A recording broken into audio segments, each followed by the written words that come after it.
সারা দেশে বইছে মৃদু শৈত্যপ্রবাহ, তীব্র শীতে নাকাল জনজীবন। মৌসুমীর সর্বনিম্ন তাপমাত্রা রেকর্ড করা হয়েছে রাজশাহীতে 7°C। 3 দিন ধরে সূর্যের মুখ দেখেনি রংপুরের মানুষ। প্রচণ্ড ঠান্ডায় কাহিল হয়ে পড়েছেন ছিন্নমূলরা। চরম দুর্ভোগে দিন পার করছেন তিস্তাপাড়ের মানুষও। ক্ষেত খাবারে কাজ করতে পারছেন না। গরম কাপড়ের অভাবে বেশ কষ্ট পাচ্ছে অসহায় দুস্থ পরিবারগুলো। খড়কুটোর আগুনে শীত নিবারণের চেষ্টা তাদের। টানা 5 দিন ধরে ঠাকুরগাঁওয়ে চলছে শৈত্যপ্রবাহ। কনকনে বাতাস আর ঘন কুয়াশায় বিপর্যস্ত জনজীবন। কুয়াশার সাথে পড়ছে গুড়ি গুড়ি বৃষ্টি। বেশিরভাগ যান চলাচল করছে হেডলাইট জ্বালিয়ে। আগুন জ্বালিয়ে শীত নিবারণের চেষ্টা অনেকের।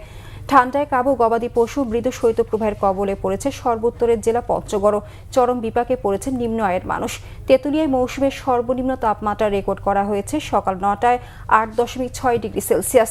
টানা 2 সপ্তাহের মৃদু ও মাঝারি শৈত্যপ্রবাহের কবলে পড়ে চরম কষ্টে দিন কাটাচ্ছে চুয়াডাঙ্গার মানুষ।